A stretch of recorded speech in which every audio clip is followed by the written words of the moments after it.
Hey guys, welcome to Chapter 18. Chapter 18, mostly we're going to talk about the heart, but it gets a little bit more complex than just what are the chambers of the heart, what are the vessels that feed the heart. We're going to talk about something called cardiac output. We're going to talk about stroke volume, the amount of blood that's ejected from the heart, and we're going to talk about heart rate, how fast your heart beats. So let's get right into Chapter 18. This first slide, we're going to talk about the side-by-side pumps that push blood through the heart. So we have a right side pump, and that right side pump receives oxygenated poor blood. You can also think of this, we've used this term, deoxygenated blood. Some people don't like that because it doesn't mean that there's zero oxygen. Zero oxygen. It just means that it's less than the blood coming from the aorta. I'll show you that in just a second.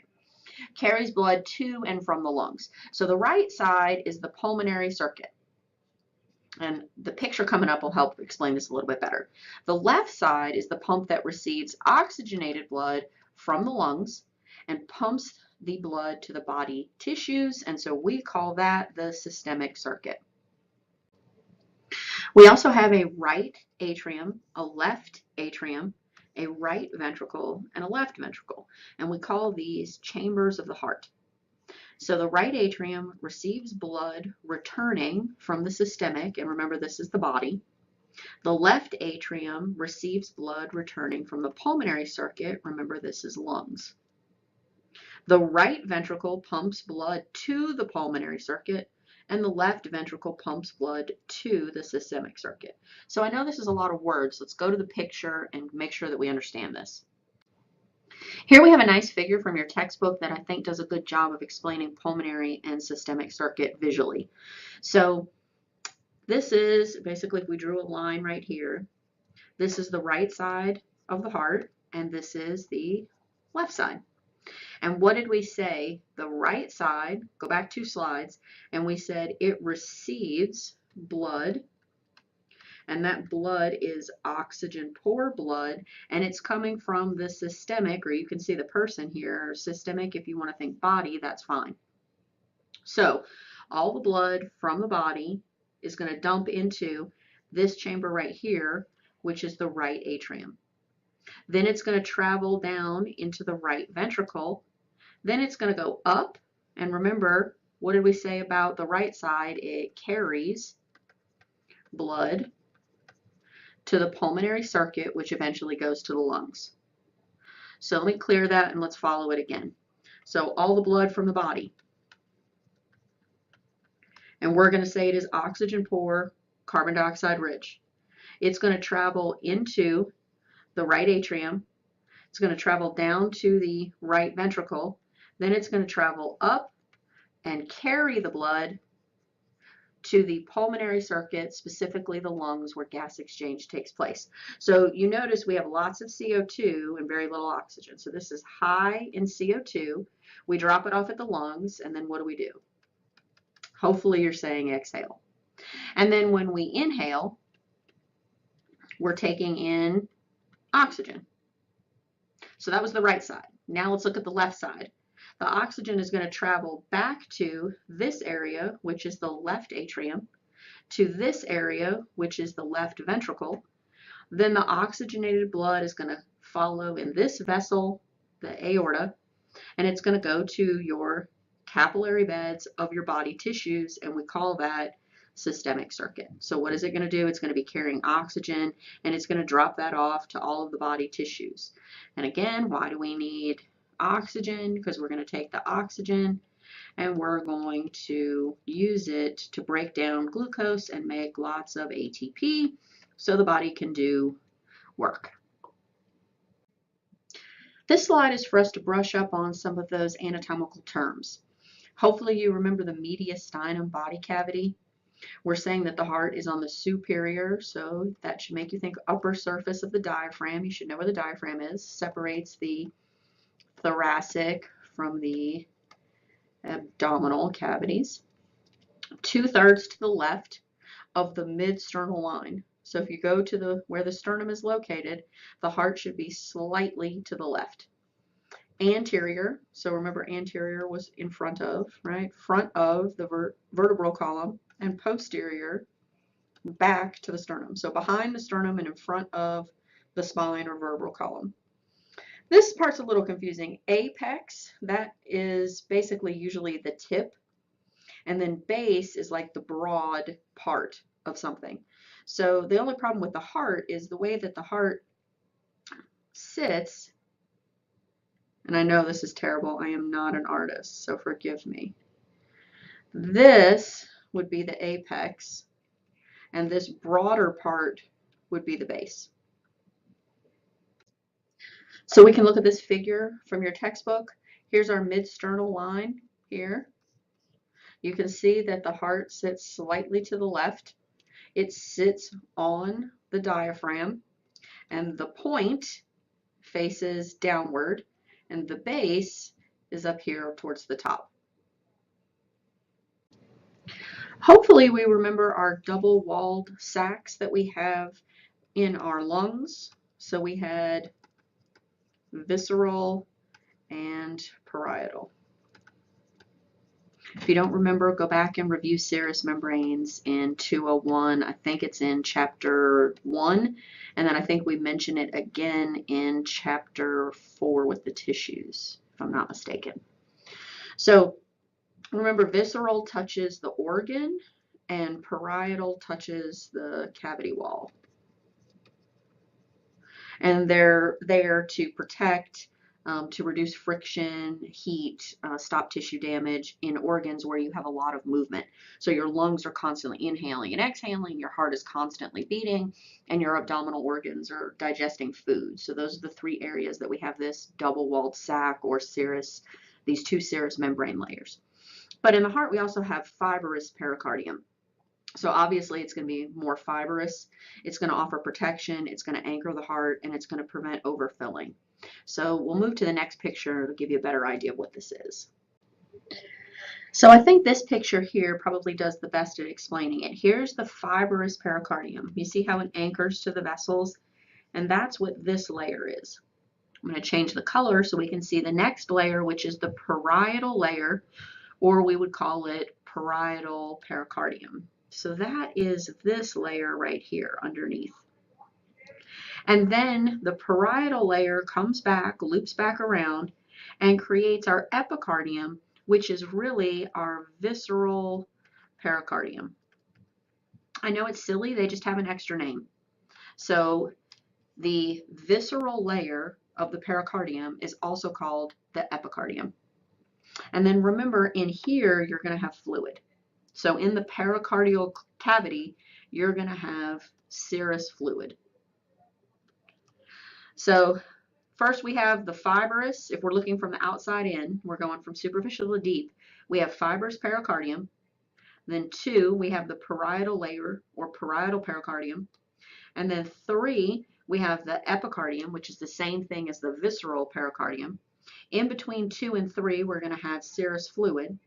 And then eventually we're going to get to the muscle. So this is the muscle of the heart. This is what's going to contract and to cause the heart to pump. And then eventually you're going to have your heart chamber. And remember the heart chambers, we talked about right atrium, right ventricle, left ventricle. So looking at some of these clinical notes here, we can see you can have pericarditis. So the itis part should tell you inflammation. Pericardy should tell you the pericardium. This is very similar to in 201 when we talked about pleurisy. So we talked about having an infection or inflammation in the serous membrane layers of the lungs, and then if those two layers were rubbing together, it felt kind of like breathing in pins and needles, right? So you can have this same inflammation in the visceral and parietal layers around the heart. And so this roughens the membrane. It causes this kind of creaking sound as you're breathing, and you can hear it with a stethoscope. So obviously an inflammation around your heart would not be good. We also have cardiac tamponade. This is if you have excess fluid that happens to leak into that pericardial space, it can actually suppress the heart's ability to contract. So basically putting too much fluid on the heart stops the heart from being able to pump with full force. So what they usually do is they're going to try to draw that fluid out of the area by using a syringe. So you can imagine that would be a little scary if they're trying to remove just the fluid and not damage your heart.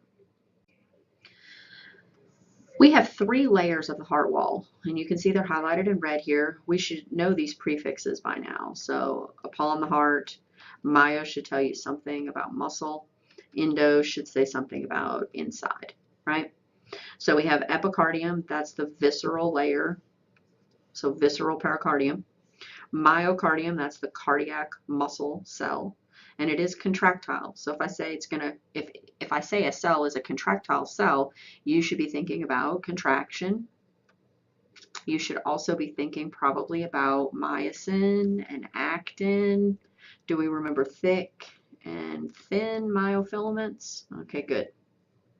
The endocardium is basically continuous with the blood vessels. If you want to think of it as a lining of the chamber of or all the chambers of the heart, that's fine. But endothelial lining, if you remember, is really just simple squamous epithelial cells. And if you remember, those cells are really good at diffusion. So they're good at exchanging carbon dioxide and oxygen. So that should make sense that the same lining of the heart is also the continuous lining with the blood vessels. I also wanted to show you the fascicle arrangement. If you remember, we talked about fascicles. So we said if you have fascicles or muscle fiber cells, if you had muscle fiber cells and they ran in a circular pattern, we called those sphincters, right? They're really good at open and close. We also had parallel, right? We had pennant muscles. We had convergent muscles. So the arrangement, so remember fascicles are the arrangements of muscle fiber cells. I wanted you to look here and look how it almost kind of looks like a ribbon and it wraps around the top. So this is the right atrium and this is the left atrium. And then it comes down and folds around the ventricles. This is the right ventricle, this is the left ventricle. And the whole point of the heart is we're trying to squeeze blood up and out, right? So from the right side, I'm going out to the lungs. And from the left side, I'm going up and out, and eventually I'm going to come all the way down here and go to the body. So you need to be able to squeeze the bottom sections, the ventricles, with enough force to push the blood up and out. So I wanted to show you that the fascicle arrangements are specific to help aid in the pumping of blood from the ventricles. So we have 4 chambers. We kind of alluded to these already. We said right atrium, left atrium, and then we have right ventricle and we have left ventricle. So there's 2 ventricles separated by a septum, and there's 2 atria. Atrium is singular, and those are separated by an interatrial septum. Here's our image where we can look at our right atrium. Here's our left atrium. Here's our right ventricle. And here's our left ventricle. You can see the septum for the ventricles. That's right here. But you cannot see, so this is the edge of the right, and underneath here is the edge of the left. There is an atrial septum right here. You just can't see it because this vessel is in the way. Your pulmonary trunk's in the way. So if we're looking at the atria, these are called the receiving chambers. They're going to receive blood. You might see something called auricles. Basically, these are appendages. They kind of look like flaps. And these flaps can increase the amount of blood you can pump back into the atria. So basically, it's like an extra storage in case you have a flood of blood coming back. They can expand a little bit, these flaps. So the true chamber is the right atrium and the left atrium. Right atrium receives deoxygenated blood. If you like using the term oxygen poor blood, that's fine. And then the left atrium receives oxygenated blood from the lungs, or if you want to think of oxygen rich blood, that's fine. So 3 vessels enter the right atrium. So 1, we have superior vena cava. This drains above the heart. I'm going to say arms, neck, head, anything, above the heart. The inferior vena cava, you guessed it, drains everything below the heart. So that would be abdominal organs, legs. And then third, we have the coronary sinus. This drains heart muscle. So the blood that is oxygen poor goes to the coronary sinus, and then that dumps into the right atrium. Then we have 2 vessels that enter the left atrium, the right and left pulmonary veins, and it's actually, you'll see, it's a grouping of 2, so there's a total of 4. Again, visual probably works better for some people. Here is the superior vena cava. So any blood coming to this superior vena cava came from somewhere above the heart. And this is the right atrium. Here we have the inferior vena cava. This is everything below the heart. So this would be oxygen poor blood coming from below, and this would be oxygen poor blood coming from above. And then the coronary sinus is hard to see. It's only on the back side.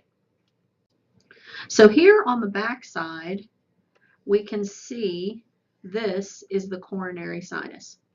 So what's going to happen is all of the waste from the heart is going to drain into the coronary sinus, and then it's going to travel here to the right atrium.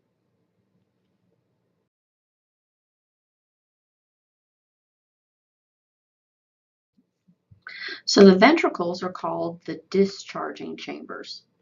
So they make up most of the volume of the heart. They have thicker walls than the atria, and they're the actual pumps of the heart. So if you remember, we have right atria, we have left atria, we have right ventricles, we have left ventricles. The atria are above, so the blood just flows into the ventricles. The ventricles are the ones that are actually going to have to contract, and they're going to have to push blood up and out of the heart against gravity. So they're truly the pumps of the heart. There's a few structures that we can look at.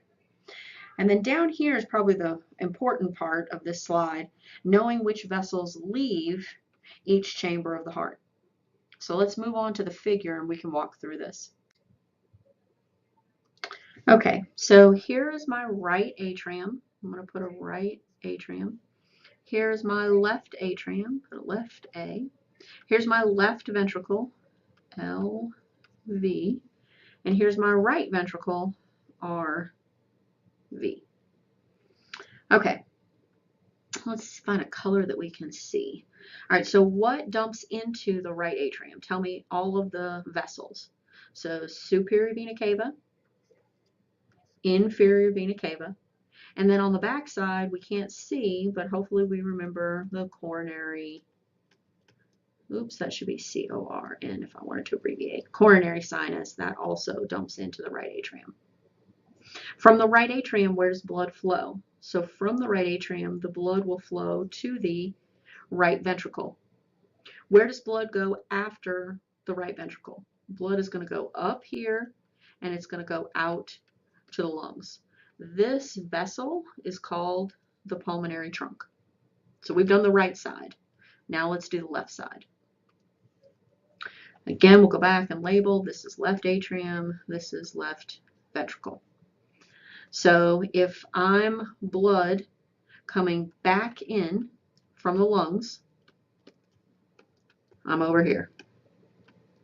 These are the right pulmonary veins and these are the left pulmonary veins. All of these dump into the left atrium. From the left atrium, we go to the left ventricle. From the left ventricle, we go up and out the aorta, and if you remember, we're going to the rest of the body. So let's do that flow again from the beginning. So blood comes in from the superior vena cava and from the inferior vena cava.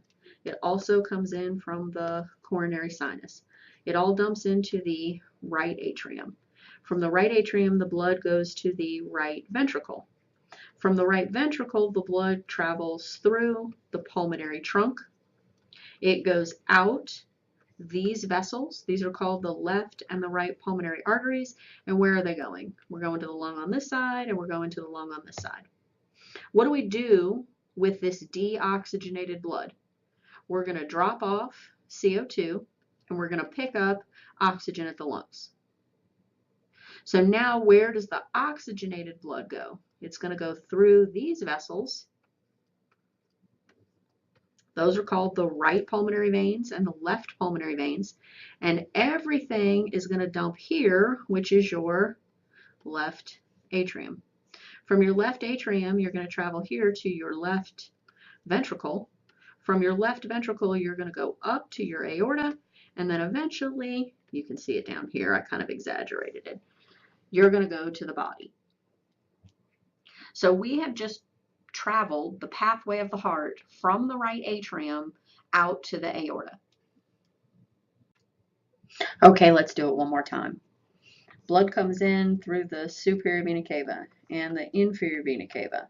It also comes in from the coronary sinus into the right atrium. Goes through this valve into the right ventricle.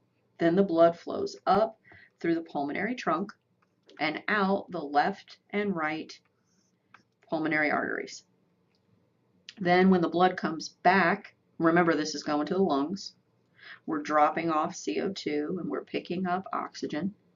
That oxygenated blood comes back to the left atrium via the pulmonary veins, right and left. From the left atrium, we go through this valve and we end up in the left ventricle. Then we go through this valve and we end up in the aorta, and then eventually this aorta is going to curve, come all the way down here, and we're going to feed the body with oxygenated rich blood. And that would be our systemic circuit. So now we see the name of the valves. So this tells you it's the valve between the atria and the ventricle. So prevents backflow into the atria when the ventricles contract. We have a tricuspid valve and we have a bicuspid valve, also known as mitral. You can use either term. A lot of people like to stick with tricuspid and bicuspid, and I'll show you why in a second.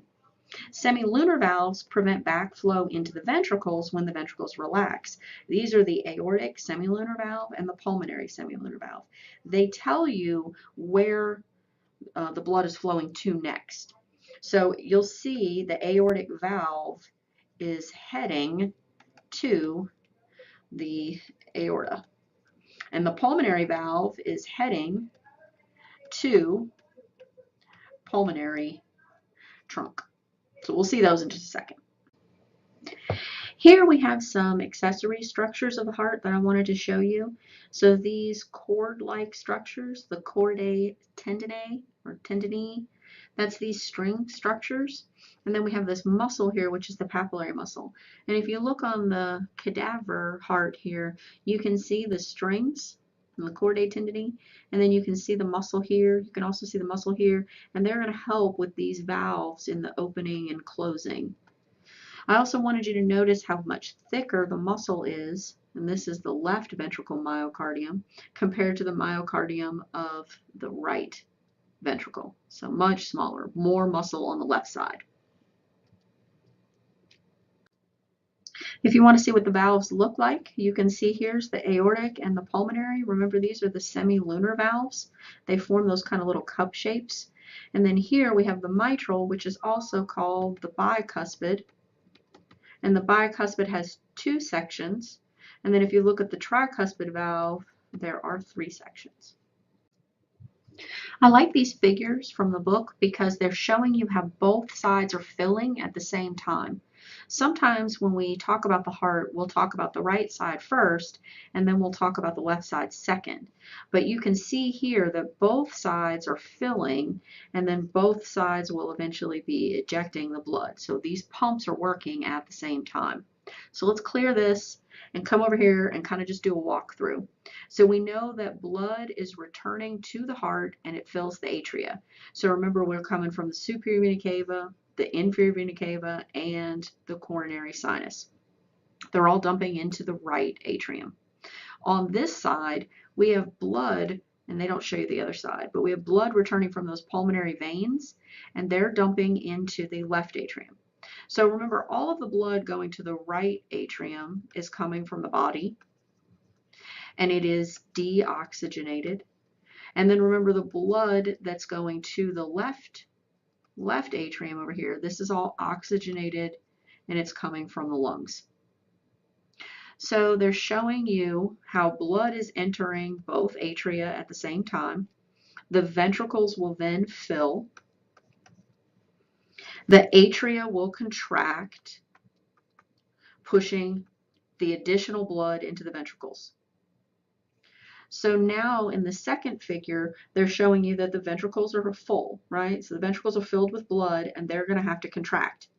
You see how the valves that were here, this is the tricuspid and this is the bicuspid. You see how now those valves are closed. When these guys contract, we do not want blood to push back into the atria. That would be not very useful, right? Not efficient. So the AV valves are going to close. The papillary muscles are going to contract. The tendon, chordae tendineae, are going to tighten, and it's going to prevent the valve flaps from everting into the atria. We also don't want to blow the valve back into the atria. We want it to stay in its location. So now we can see that the ventricles are contracting, the pressure is going to rise, and then the blood is going to be pumped to either the pulmonary trunk, if it's headed to the lungs, or it's going to be pumped through the aorta to the body if it's coming from the left ventricle. You can see that the semilunar valves are open. Let me clear this. And you can see these valves here, semilunar valves, are open. That would make sense if we're trying to pump blood from the ventricles to these vessels. Well, they have to be open, right? And then eventually the semilunar valves are going to close so that the blood doesn't trickle back into the ventricles. Again, that would be inefficient. We can see here with the clinical correlations that you can have an incompetent valve. So the valve is not working properly and you have that backflow of blood. And so basically the heart is just repumping the same blood over again. And the whole point is to take the deoxygenated blood and bring it to the lungs, and then to take that oxygenated blood from the lungs and dump it back to the heart. So if you are just, say, recycling deoxygenated blood and it's never able to get out to the lungs in order to pick up oxygen, that's going to cause some issues for you. You can also see the valvular stenosis. So stenosis just means hardening. You're going to see some of these flaps that can become stiff and they can constrict opening. It's almost like they get stuck. They can't function fully. And so your heart is going to have to exert more force. It's going to have to work harder in order to pump your blood. Now we have a lot of ways in which we can replace defective valves. So we used to use pig valves. Now they're starting to, you can use cadaver valves, but also the new science is they're trying to grow valves with your own cells. So I should have a video or a link to some interesting articles in Blackboard if you'd like to read them. So I feel like we've done this a million times already, but let's do it again, right? Practice makes perfection. So here's my superior vena cava, here's my inferior vena cava, and then I have my coronary sinus. All of those are dumping into the right atrium. Then I'm going to go through my tricuspid valve. I'm going to go to my right ventricle. Then I'm going to go through my pulmonary valve to my pulmonary trunk, and then out to my left and right pulmonary arteries. And then I'm going out to the lungs. I'm going to drop off CO2, and I'm going to pick up oxygen. So then when we're coming back from the lungs, this is now oxygenated blood, and it's going to travel through the right and the left pulmonary veins, and the veins are going to dump back into the left atrium, go through the bicuspid or mitral, go to the left ventricle, then through the aortic semilunar valve to the aorta, and then eventually we're going to travel to the body. Right, so you can see that the aorta comes down here, and we're going to go down to the body. Also with systemic circulation, we haven't mentioned these yet. We'll talk about it in chapter 19, but these are going to go to the head and neck region. So these are the kind of the direct offshoots from the aorta before it takes its turn into the descending aorta to become the thoracic and the abdominal aorta. So these are going to be brachiocephalic, which will split again, and then we'll have our carotid artery, which goes from our neck to our head, and then we'll have our subclavian here that goes over to one arm, eventually your left side. So on this side, you're going to have your right brachiocephalic. It will split to subclavian and go up to carotid to the head. Okay, so one more time, right? Hopefully you're getting the point that we're going to have to know this for our test. You're going to have to be able to trace a drop of blood from the right atrium to a particular part of the body and back. So when we get to the lab portion, you'll see those traces that you'll have to do, and we can talk more about it then. But again, you have your superior vena cava, inferior vena cava, coronary sinus, dumps into our right atrium, through our tricuspid to our right ventricle, through our pulmonary semilunar valve to our pulmonary trunk to our pulmonary arteries. Eventually, we're going to our lungs, and we're going to drop off CO2, and we're going to pick up oxygen. That oxygenated blood is going to go back to the left atrium via the pulmonary veins. And then from the left atrium, we're going to go through the mitral or bicuspid, then to the left ventricle, then through the aortic semilunar valve, and eventually to the aorta and systemic. So I wanted to show this picture because I like how they show you a capillary bed. So one of the things that we're going to have to understand is how you're going to have veins that turn into smaller venules, which eventually lead to capillary beds. So I kind of like to draw it a little bit different, but if I have an artery going in, so I'm going to do it this way. If I have an artery will narrow, and that'll be called an arteriole. And then the arteriole is going to create this capillary, or be part of, lead to this capillary bed. And so that's what they're showing you here. The capillary bed is the site of gas exchange. This will become important when we get to chapter 19. So this is where we're actually dropping off and picking up gases like carbon dioxide and oxygen. Then from the capillary bed, you're going to go to a venule, and then from a venule, you're going to go to a vein. So you always have this same pattern of artery, smaller arteriole, then you have capillary, then you have venule, and then you have vein. And then the vein would be leading back to the superior vena cava, the inferior vena cava, or the coronary sinus. So we need to make some associations. We need to look at the pulmonary circuit as being a short circuit with low pressure circulation. So remember, pulmonary, all you're doing is going from the heart and you're going out to the lungs, and the lungs are right next door. So you don't have to travel very far.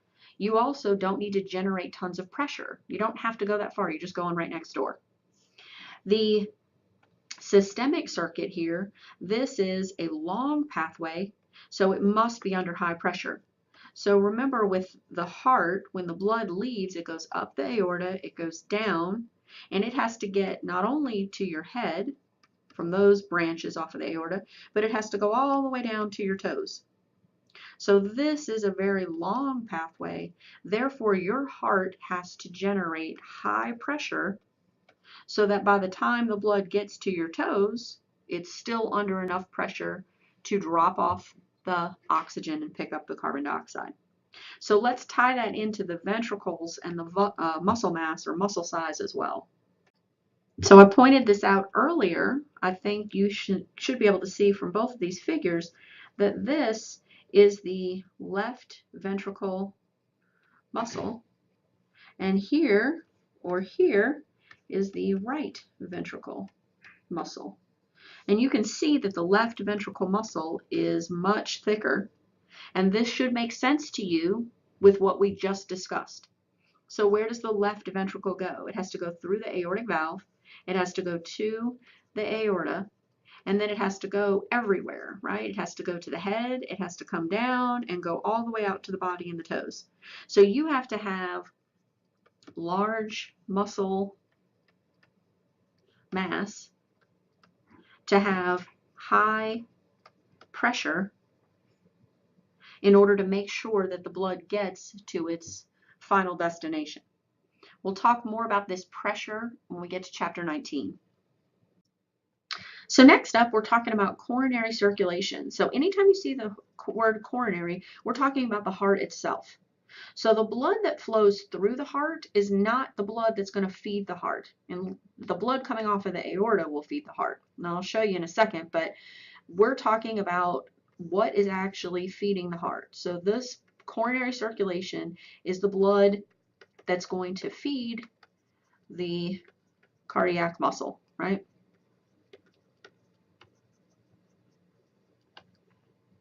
Coronary arteries, we have a left and right coronary artery. They're going to come off the base of the aorta. And then we're going to have branches of coronary arteries. They do vary among individuals. So for this course, I'm just going to stick to the basics. So I have those highlighted. Let's take a look at them. So we can see that the right coronary artery supplies the right atrium and most of the right ventricle. And the left coronary artery supplies the ventricle walls, the left atrium, the posterior back wall of the left ventricle, and has two branches. This branch we're going to look at because it's useful for determining where the right and left ventricle start and stop. Okay, here we have the right coronary and the left coronary artery. And if you look at the base of the aorta, you can see these are the first two branches off of the base of the aorta. And remember, the aorta has oxygenated blood that came from here, left ventricle, right? We remember it traveled up and went to the aorta. So what they're trying to show you from this image is the very first offshoots of oxygenated blood are going to go and feed the myocardium, the muscle of the heart. You can follow the right coronary artery and you can see all the little branches. And then you can follow the left coronary artery and it makes a V. And the one I want to focus on is anterior interventricular. So anterior is front side, interventricular between ventricles. Artery actually means away from the heart, but it is red, so we automatically associate that with oxygenated blood. Now we're looking at coronary veins. The one that we've already focused on is the coronary sinus. Remember that dumps into the right atrium. And all of the cardiac veins kind of merge to that coronary sinus and dump the deoxygenated blood or the poor oxygenated blood into the right atrium. The other one that I want to focus on is the great cardiac vein because it runs parallel to the anterior interventricular artery. Here you can see the coronary sinus, and they shaded it so that you would realize that it's behind or on the posterior side of the heart. We're looking at a frontal view here. So remember that the coronary sinus dumps into the right atrium. Here's my great cardiac vein, and it runs parallel to the anterior interventricular artery. Here's the back side, again, just showing you the coronary sinus and the fact that it's going to dump into the right atrium.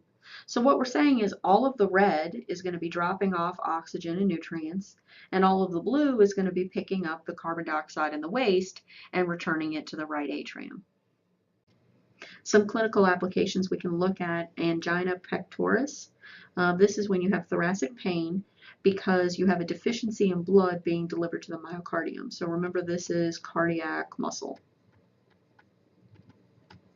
So what they're saying is if your oxygen, the amount of oxygen being delivered in your blood is low to meet the demands of your cardiac muscle. So if your muscle is trying to contract and it's not getting enough oxygen, then it cannot make enough ATP, and that's going to cause your cells of your heart, of your myocardium, to be weakened. So sometimes people take nitroglycerin tablets. If you take nitroglycerin, this is a vasodilator. It causes increased blood flow. And if you have increased blood flow, you can probably get increased amount of oxygen to this muscle, and it'll stop that thoracic pain. You're now delivering enough oxygen to meet the muscle's demands. There are some other drugs, beta blockers and such. We might talk about those in this unit in chapter 19. So myocardial infarction is a little bit more serious. This is definitely what we would call a heart attack. So this is when you have prolonged coronary blockage. And again, we're talking about arteries because those are the ones that deliver oxygen. So if you have no oxygen being delivered to the myocardium, again, we're still talking about heart muscle, then that'll result in cell death. And remember that cardiac muscle is amitotic. It can't make more. There is no cell division. If you damage cardiac muscle, it will repair by scar tissue. So imagine as the amount of scar tissue increases, that means you have less myocardium that's functional. So you have less heart muscle, and if you have less heart muscle, then you'll have decreased contraction. And if you have decreased contraction, this could affect the flow and the pressure of blood. We'll talk more in chapter 19 about these subjects. So we're kind of at a check-in point. What do we know and how can we apply it? So which chamber would be most affected by cardiac muscle damage? So we know 4 chambers. We've got our right atrium, we've got our left atrium, left ventricle, right ventricle. Which would be most affected by cardiac muscle damage? Oh, where's the muscle? So go and identify all the myocardium. Hopefully you've had enough time to think about this and look at it, and I would say it would be the left ventricle. So if the left ventricle had increased scar tissue, why is this the worst chamber to have scar tissue? Because this left ventricle provides what? Oxygenated blood to the systemic circuit or the entire body. Let's look at the microscopic anatomy of cardiac muscle. We're kind of doing a little bit of a review here. Do we remember gap junctions? They allow ions to easily pass. It's going to allow cells to kind of talk to each other. So this says electrically couple adjacent cells. So an electrical signal can be sent between cells. It's also going to ensure that the heart contracts as a unit. So we want all of the heart muscle contracting at one time in order to generate enough pressure to push the blood out of the ventricles and into the vessels. So on to some energy requirements. These are just kind of reminders. So do we remember that the heart relies on aerobic respiration? So what was aerobic? You took 1 glucose plus oxygen, and through the process of cellular respiration, you generate about 36 to 38 ATP molecules. Do we remember anaerobic? This is where you take glucose and you only generate about 2 ATPs, and you generate something called lactic acid. So we do not do anaerobic in the heart. So if you require lots of aerobic respiration, that means you should have lots of mitochondria. Do we make the connection? do we know that this process here, aerobic respiration, happens in the mitochondria? Good. So we need to look inside the cardiac muscle and just kind of see the mitochondria. We can see the thick and thin, right? So we have thick and thin myofilaments. This means we're going to have myosin and we're going to have actin. What else can you see? A T-tubule, sarcoplasmic reticulum, sarcolemma, that's the plasma cell, right? Plasma membrane, excuse me, plasma membrane of the, this is a cardiac muscle cell.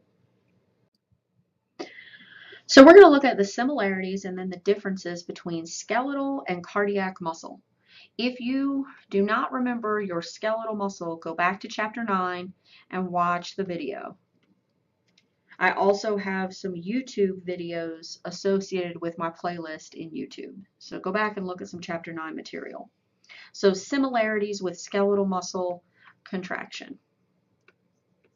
So muscle contraction is preceded by depolarizing action potential. They're saying both of these, skeletal and cardiac, start with an action potential. You remember how in skeletal we had a nerve? So I'm going to abbreviate skeletal versus cardiac. In skeletal we had this neuron, and then the neuron released acetylcholine, right? And then that caused the muscle to contract. But do we remember that the action potential spread down the neuron? That's what caused the release of the acetylcholine. Then the acetylcholine bound to the acetylcholine receptor, and then we generated yet another action potential. It's the same thing with cardiac, except for cardiac is going to have different cells. It's going to have this cell, which is going to generate an action potential, and that's going to eventually cause the muscle to contract. Depolarizing wave travels down the T-tubule, causing the sarcoplasmic reticulum to release calcium. That should sound familiar to you, right? Depolarization. We had a negative resting membrane potential. We had an influx of sodium, and the influx of sodium changed the resting membrane potential from negative to positive. And what is that? If you go from a negative to a positive, that's the same thing as depolarize. Next item, excitation contraction coupling occurs. Calcium binds troponin and causes the filaments to slide.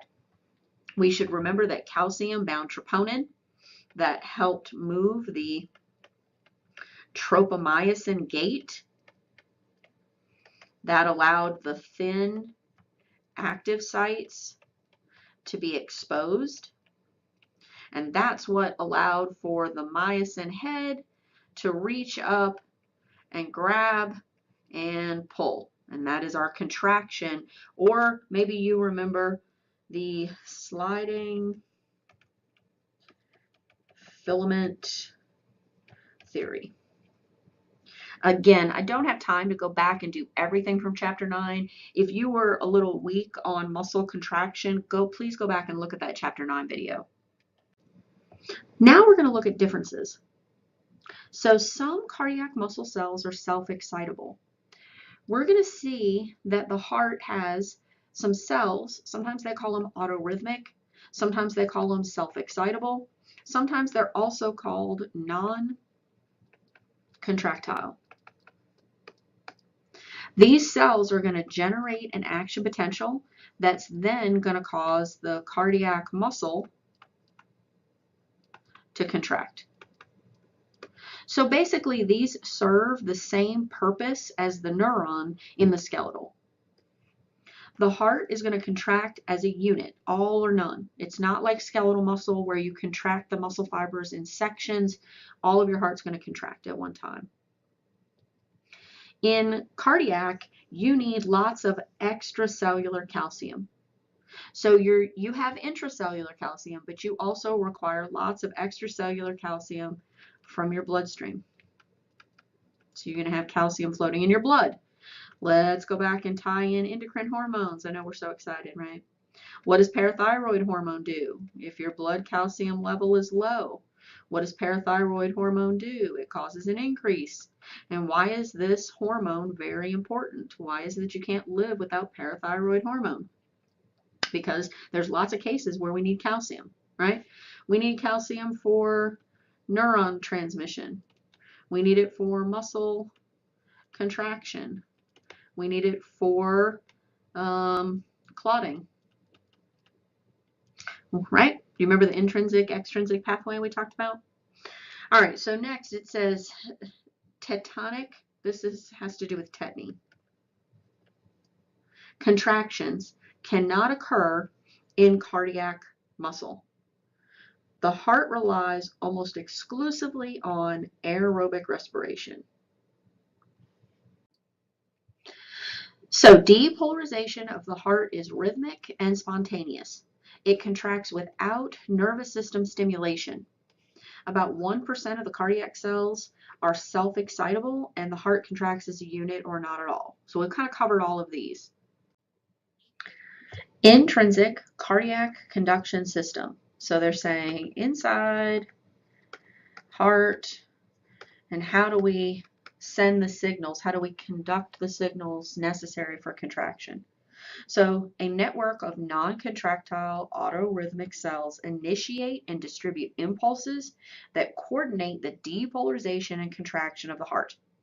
All they're saying is those non-contractile cells are going to initiate impulses to coordinate depolarization of the heart muscle. So these guys are going to generate an action potential, and that action potential is going to spread to the actual muscle, and that is going to cause contraction or depolarization.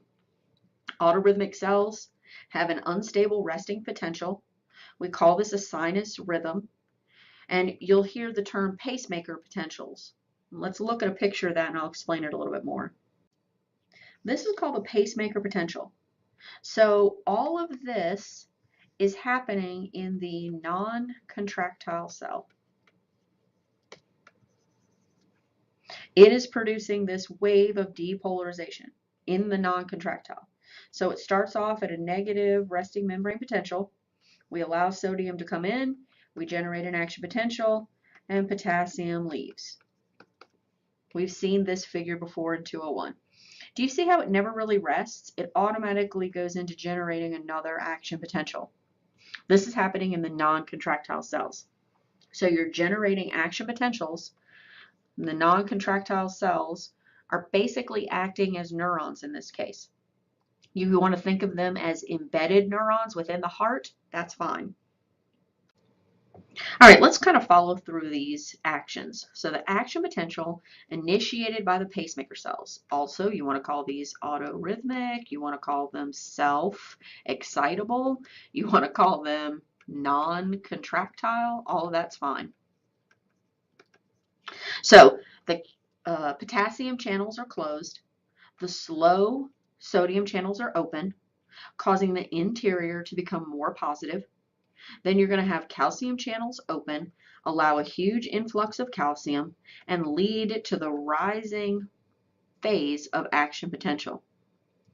Repolarization. The potassium channels open, allowing the efflux or the exit of potassium, and then the cell becomes more negative. Please go back and review depolarization, repolarization, and the events that are occurring in each of those. Here's the sequence of excitation. This is happening very quickly. So this is 22/100ths of a second, right? So we'll look at each one of these steps, and I think it's easier to look at it on the figure. I still call them Purkinje fibers. This is kind of the new terminology, subendocardial conduction network. So again, let's make sure we know where we are. Here's my right atrium. Maybe I should write it off to the side, sorry. This is my right atrium. This is my left atrium. Here's my right ventricle, and here's my left ventricle. So the first one that we can see is called the SA node. So here's the SA node. This is a non-contractile cell. It is serving to generate an action potential, and that action potential is going to tell the heart muscle to contract. Okay, so the SA node is going to send impulses through the atria. So basically to both the right and left atria. Then we have this AV node. So there's kind of a pause, and then the AV node fires. The AV node, you can see, travels through the septum and comes up both the right and left side of the ventricles. So the process that we just looked at with the SA, AV node, and then it traveling through the bundle and the Purkinje fibers, that is the intrinsic conduction system. Some of the defects that can occur, you can have arrhythmias, so irregular heart rhythms. If these guys are not firing correctly, you can have issues. That will cause uncoordinated atrial and ventricle contractions. Fibrillation, this is if you have rapid, irregular contractions, and it is useless for pumping blood. Basically, one part of the heart is contracting out of order, or many of them are contracting out of order, and the blood will not move up into the vessels. So it's useless pumping. So what's defibrillation? They always talk about it on the shows. They're going to defib somebody, or you might see a defib machine in the hallway.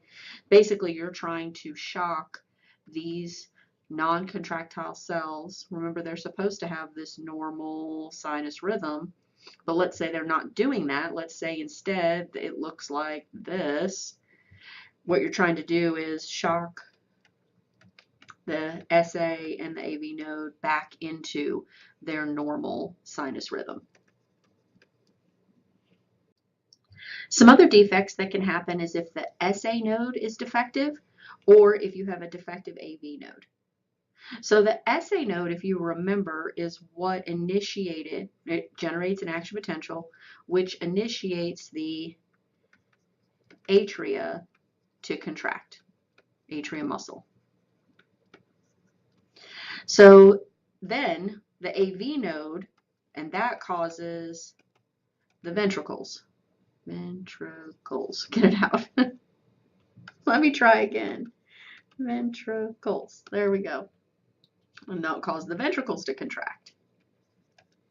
So if your SA node is damaged, your atria won't contract, but your AV node, if it's still working, it'll basically just slow your heart down. So you won't be beating at the normal beats per minute. You'll just be slow. Remember, the atria are going to drain into the ventricles because of gravity. They're above, so they should drain below. But remember, the ventricles, so here's my right atrium, here's my left atrium, left ventricle, right ventricle. What do the ventricles have to do? They have to contract and push blood up against gravity. So if your AV node is defective, we would call this a heart block. So basically, the impulses from the SA node cannot take over for the AV node. They're not strong enough. And this is when we have to put in an artificial pacemaker.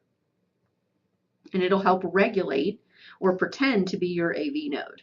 It'll cause that sinus rhythm to be kept. And remember, the sinus rhythm is generating the action potential in order to tell the muscle to contract.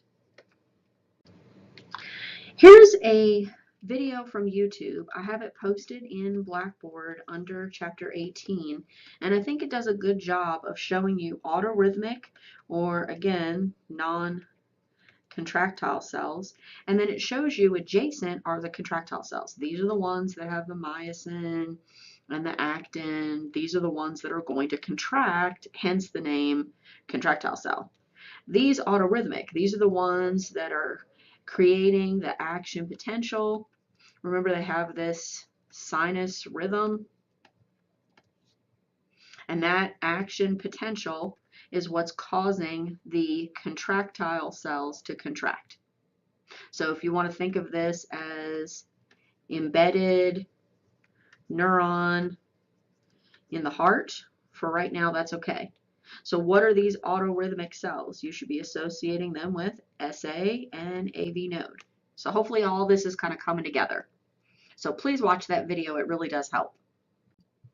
I do want to mention that your autonomic nervous system, your ANS, and you should be thinking of sympathetic and parasympathetic when I say that, can actually send signals to the AV and the SA node and either stimulate or inhibit um, the SA and the AV nodes, or the action potential generated by them.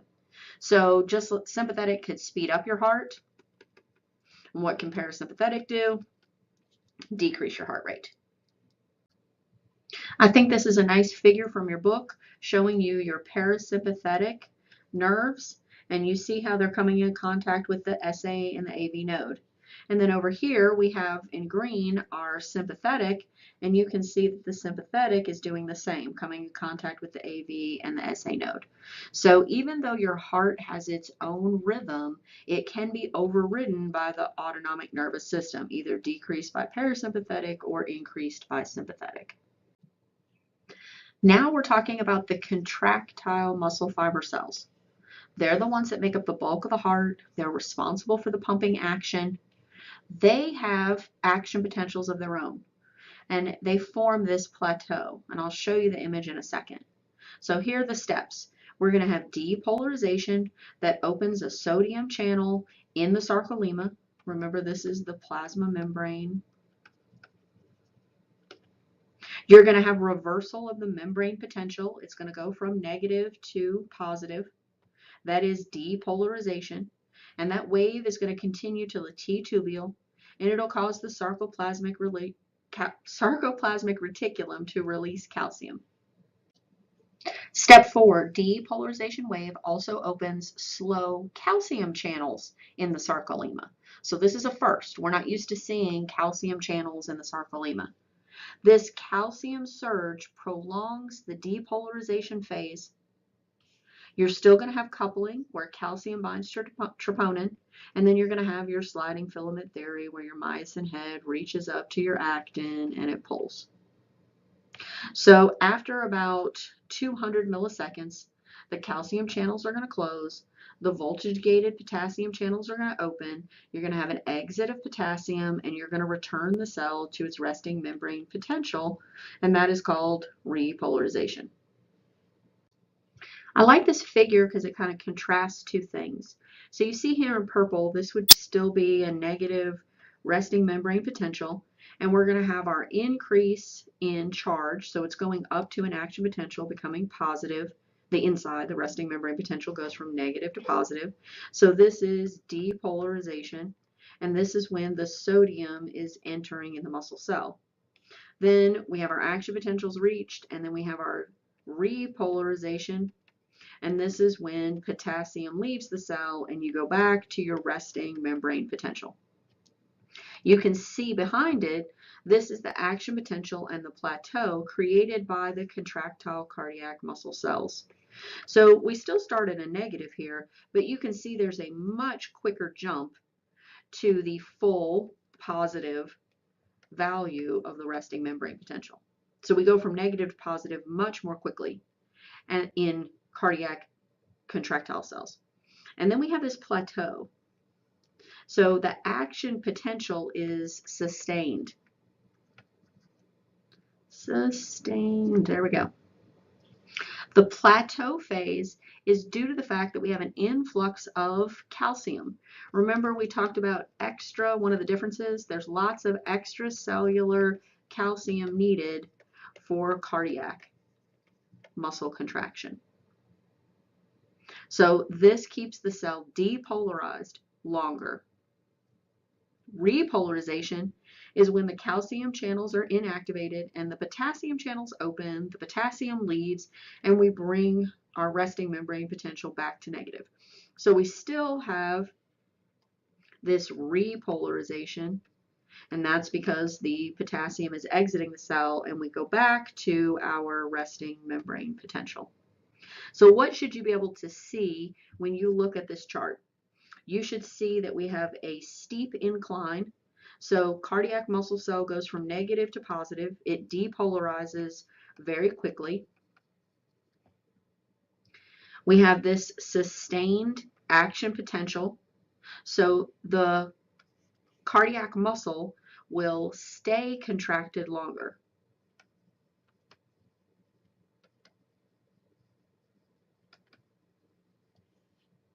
And then we're going to have this plateau. That is the sustained contraction, the plateau phase, and it's due directly to calcium channels. And then we're going to have repolarization when the potassium exits and we go back to our negative resting membrane potential. With all these numbers, they're really just trying to show you that the action potential and the contraction in cardiac muscle is much greater than it is in skeletal muscle. So that was the plateau. We have a quick generation of an action potential, and then that action potential stays sustained due to that extracellular calcium, and then we do relaxation like normal. So why do we have a longer action potential and a longer contraction in cardiac muscle? Well, the whole reason is because this ensures efficient ejection of blood, and we're talking about from the ventricles. So we want to make sure that we have enough contractile force, because remember, we're pushing blood from the left ventricle and the right ventricle against gravity up into the vessels, either pulmonary trunk from right side or aorta from left side. So we need to generate enough force to do that.